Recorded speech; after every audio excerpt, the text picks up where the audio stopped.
नमस्कार। Next nine life देख रहे हैं आप और मैं हूं आपके साथ प्रज्ञा सिंह।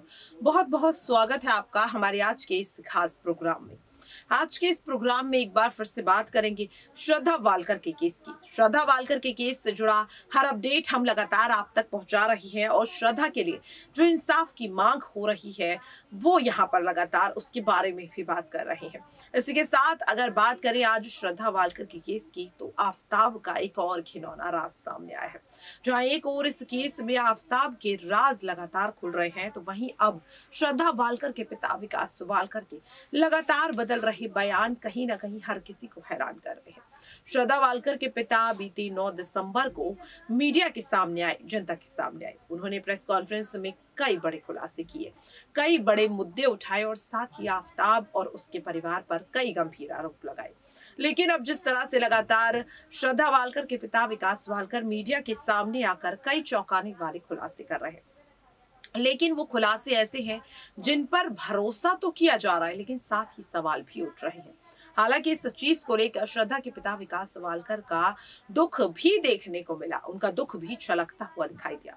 लेकिन सवाल ये उठ रहा है कि श्रद्धा वालकर के पिता अगर आफताब के बारे में इतना कुछ जानते थे तो आखिरकार वो अब तक खामोश क्यों थे? क्यों उन्होंने इस बारे में पहले मीडिया से बातचीत नहीं की या पुलिस से बातचीत नहीं की? हालांकि उन्होंने अपने बयान में ये साफ तौर पर कहा है कि मुंबई पुलिस यानी कि मुंबई से वसई पुलिस और थाने पुलिस को उन्होंने श्रद्धा के बारे में बताया था, लेकिन पुलिस ने ये सब चीजें नजरअंदाज कर दी। लेकिन यहाँ पर जब अब श्रद्धा के पिता आफताब से जुड़े कई ऐसे राज खोल रहे हैं जिन पर भरोसा करना कहीं ना कहीं हर किसी के लिए मुश्किल होता हुआ नजर आ रहा है। श्रद्धा के पिता के बयान पर अगर ध्यान दें तो उनके मुताबिक ये साफ तौर पर उनका कहना है कि आफताब श्रद्धा को हिप्नोटाइज करता था, आफताब श्रद्धा पे काला जादू करता था। इसी के साथ और भी कई ऐसी बातें हैं जो श्रद्धा के पिता ने बोली है। आखिरकार ऐसा क्या कुछ कहा है श्रद्धा के पिता ने, वो भी हम आपको सुनवाएंगे। लेकिन उससे पहले आपको बता दें कि श्रद्धा वालकर के शव का पोस्टमार्टम जल्दी ही किया जाना है, क्योंकि साफ तौर पर श्रद्धा की जो पोस्टमार्टम रिपोर्ट है वो बहुत मायने रखती है इस केस में आफताब को कड़ी से कड़ी सजा दिलवाने के लिए। लेकिन यहाँ पर आफताब की अगर मैं बात करूं तो आफताब जिस तरह से जमानत याचिका को वापस ले रहा है, वो कोर्ट से वापस जेल जाना चाहता है, ना कि जेल के बाहर। ये चीज हर किसी को हैरान कर रही है कि आखिरकार क्या वजह है, क्यों आफताब ना तो अपने परिवार से मिलना चाहता है, ना किसी और से, और ना ही वो जेल के बाहर आना चाहता है। क्या आफताब को अपना गुनाह मंजूर हो चुका है? क्या आफताब ये समझ चुका है कि वो इस केस में बच नहीं पाएगा? क्या आफताब को अपने किए पर शर्मिंदगी है, पछतावा है, या फिर आफताब अब घबरा रहा है? घबरा रहा है उस गुस्से से जो उसे अब जनता की आंखों में देखने को मिल रहा है, क्योंकि श्रद्धा के लिए जब इंसाफ की मांग बढ़ रही है तो वहीं अब आफताब के लिए सजा की भी मांग बढ़ रही है। लेकिन लगातार हो रही देरी अब जनता के गुस्से को और ज्यादा उबालने का काम कर रही है। कल भी जिस तरह से आफताब की कोर्ट में पेशी होनी थी, लेकिन वो पेशी नहीं हो पाई, क्योंकि आफताब चाहता था कि उसकी जमानत याचिका को वापस ले लिया जाए।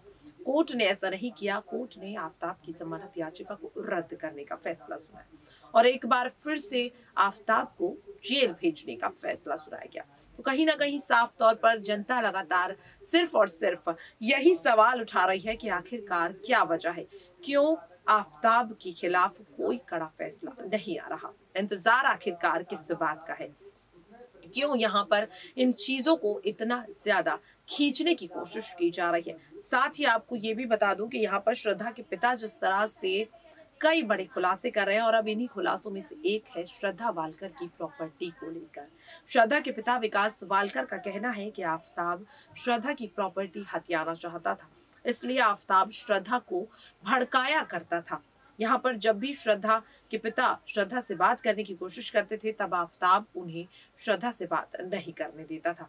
इसके साथ श्रद्धा के पिता ने यह भी बताया कि जहां एक ओर मेरी बेटी के लिए लोग इंसाफ चाहते हैं तो वहीं दूसरी ओर मुझ पर सवाल उठा रहे हैं, मुझ पर मेरी ही बेटी की जान लेने का आरोप लगा रहे हैं। लेकिन श्रद्धा के पिता जिस तरह से लगातार अपने बयान बदल रहे हैं वो कहीं ना कहीं सवाल तो खड़े कर रहे हैं कि अगर श्रद्धा के पिता इतना सब कुछ जानते थे तो आखिरकार उन्होंने अपनी बेटी को क्यों आफताब के पास रहने दिया? अगर उन्हें पता था कि आफताब श्रद्धा की प्रॉपर्टी हथियाना चाहता है या फिर आफताब श्रद्धा पर काला जादू या उसे हिप्नोटाइज कर रहा है, तो आखिरकार ये सब चीजें श्रद्धा के पिता विकास वालकर क्यों बर्दाश्त करते रहे? और यही वजह है कि अब कोई भी श्रद्धा के पिता के बयान पर भरोसा नहीं कर रहा। हालांकि यहाँ पर अगर बात करें आफताब की, तो आफताब इतना ज्यादा शातिर अपराधी है कि वाकई में हो सकता है कि उसने श्रद्धा को इतना ज्यादा अपने भरोसे में कर लिया हो कि वो अपने पिता की बात नहीं मानती थी। इसी के साथ श्रद्धा के पिता ने ये भी बताया कि श्रद्धा को आफताब उसके धर्म के लिए भी भड़काता था, यानी कि उसे हिंदू विरोधी बनाने की कोशिश कर रहा था। यहाँ पर अगर बात करें, जहाँ एक ओर श्रद्धा के पिता लगातार आफताब पर गंभीर आरोप लगा रहे हैं, तो वहीं दूसरी ओर अब श्रद्धा की वकील सीमा समृद्धि कुशवाहा भी जी तोड़ मेहनत कर रही है। आफताब को वो कड़ी से कड़ी सजा दिलवाने के लिए वो पूरी यहाँ पर छानबीन कर रही है। साथ ही अगर दिल्ली पुलिस की बात करें, तो दिल्ली पुलिस पर अब सवाल उठने लगे हैं, क्योंकि ना तो अभी तक श्रद्धा का पोस्टमार्टम हो पाया है और ना ही पुलिस उन 5 हड्डियों का राज पता कर पाई कि आखिरकार 23 में से अगर 18 हड्डियां श्रद्धा की थी, तो वो 5 हड्डियां किसकी थी। इसी के साथ अब यहाँ पर जिस तरह से महाराष्ट्र सरकार का एक बड़ा कदम देखने को मिल रहा है कि अब इस केस को SIT को सौंप दिया जाएगा। SIT यानी कि स्पेशल इन्वेस्टिगेशन टीम, जो अब इस बात पर छानबीन करेगी, इस बात का पता लगाएगी कि आखिरकार जब साल 2020 में श्रद्धा ने आफताब की काली करतूतों का पर्दाफाश करने के लिए FIR दर्ज कराई थी, तो फिर उस FIR को वापस क्यों ले लिया? इस तरह के तमाम सवाल हैं जो हर किसी के मन में कई चीजें यहाँ पर पैदा कर रहे हैं। तो वहीं दूसरी ओर साफ तौर पर यह भी देखने को मिल रहा है कि आखिरकार आफताब को सजा कब मिलेगी, क्योंकि लगातार आफताब की कोर्ट में पेशी हो रही है। आफताब को जेल ले जाया जा रहा है, उसके कई टेस्ट हो चुके हैं और अब यहाँ पर ब्रेन मैपिंग टेस्ट की भी तैयारी हो रही है। लेकिन कहीं ना कहीं साफ तौर पर देखने को मिल रहा है कि इस केस को खींचा जा रहा है और अब इस केस का जो कंपैरिजन है वो सुशांत सिंह राजपूत के केस से किया जाने लगा। कहा जा रहा है कि जिस तरह से सुशांत सिंह राजपूत को इंसाफ नहीं मिला, वैसे ही श्रद्धा को भी इंसाफ नहीं मिलेगा।